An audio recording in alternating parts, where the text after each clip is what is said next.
que é necroturismo? Uau, nome feio, né? É pra feio, começar, né? É um nome feio. Já assusta pelo nome, já. Porque é horroroso esse nome, mas é o jeito que as pessoas nominaram essas experiências em cemitérios. E embora eu ache ele bastante feio, ele é muito mais abrangente do que a gente imagina. Eu gosto de lembrar uma experiência quando a gente desenvolveu isso, a gente tem feito isso em várias cidades, e em uma delas foi Piracicaba, e foi muito engraçado, porque no começo é um choque imediato, e assim, e as pessoas exercitam muito aquela possibilidade de mostrar sua moral, né? Então a galera primeiro, assim, chamava a gente de satanista, vocês vão incomodar os mortos, não sei o quê. E uma dessas pessoas que falaram que a gente ia incomodar os mortos, tinha uma foto que ela tinha ido pro Egito visitar as pirâmides. Então... Ué, tá incomodando muito morto. Então, assim, ela era uma praticante de necroturismo e não sabia. Aqui em São Paulo, quem vai até o obelisco do Ibirapuera, por exemplo, vai visitar um mausoléu.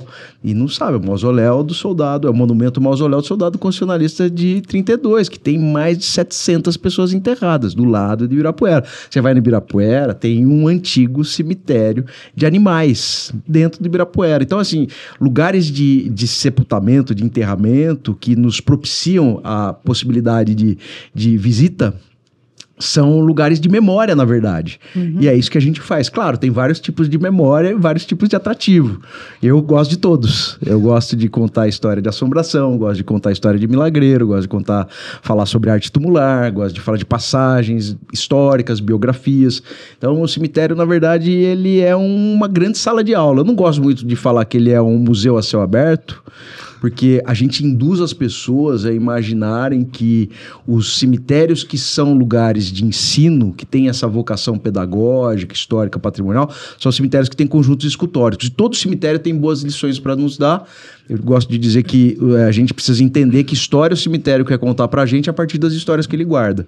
Então não precisam necessariamente ser lugares só com esses grandes conjuntos escultóricos e tal. Mas é um pouco isso. Não sei se eu consegui... Não, eu acabei de descobrir que somos todos necroturistas. Todos, né? Super. Vai na Catedral da Sé. Tem uma cripta. Muita gente tem uma visita pra criptas. Vai lá ver morto. Que é super legal, não é ver morto. Não é ver morto. É uma história, né? É ver história. Mas é né? que a gente tem isso muito conectado a uma compreensão da morte como algo físico e decrépito. E, na verdade, a morte, que é um fenômeno supernatural, oferece a gente outras possibilidades, que são essas, né? A vida encerra, não há dúvida, né? Espero. Ou não sei, eu torço para que não seja, mas a nossa existência não precisa acabar. Então, na verdade, essas visitas, elas são esse exercício, né? Da gente visitar a história das pessoas, manter elas aqui com a gente, ou os seus bons exemplos, ou seus maus exemplos, enfim, independente do que a gente visitar essas histórias para isso. Conta um pouco pra gente o que é o que te assombra e como nasceu o que te assombra. É super terapêutico. Eu falo do fundo do meu coração, com a maior honestidade do mundo, que tudo que eu faço é para mim. Não é, eu tô aqui para salvar os cemitérios. Eu faço porque eu acho super importante para mim. Tive uma crise existencial na pandemia, né? A morte batendo as nossas portas de forma super agressiva, como a gente, né? A nossa geração não viveu isso. Talvez quem tenha vivido a grande epidemia de gripe espanhola em 1918, talvez tenha vivido algo parecido, mas...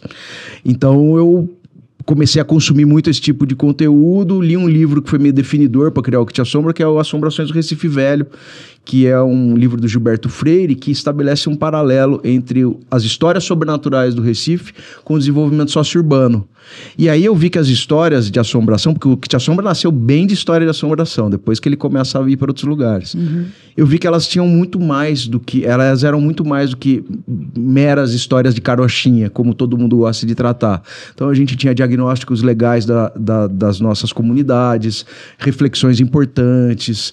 E eu fiz isso em Campinas primeiro, que Campinas tem um recorte triste, que é uma história muito marcante sobre escravidão. E as histórias refletem isso. A gente tem muita história sobre fantasmas conectados à escravidão. Tem violências contra a mulher. Tem muita história contra a violência. Tem isso.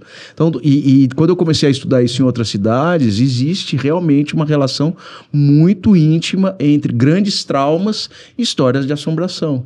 E achei super legal, só que não tinha graça. Mais um cara contando isso na internet. Então a gente resolveu levar as pessoas para os lugares. Mesmo eu não tendo nenhuma formação. A Sheila conhece uma das minhas facetas, que é de ser compositor, né, de samba e tal, mas então não tinha essa experiência. Fenomenal, hein, gente? Obrigado. É fenomenal. Verdade. E aí a gente resolveu levar as pessoas, claro, no começo foi um inferno, porque eu não tinha a menor ideia do que eu estava fazendo. Então, o primeiro passeio que a gente fez em Campinas, eu levei falei, galera, pega os carros e vamos indo aí nos lugares que eu vou. Foi um caos. Porque foram quase 100 pessoas no primeiro passeio. Tudo de boca a boca, assim. E eu falei, pô, tem alguma coisa aqui. O pessoal de Campinas, da Secretaria de Turismo e Cultura, me ajudou. Eles me ajudaram a organizar um pouco isso.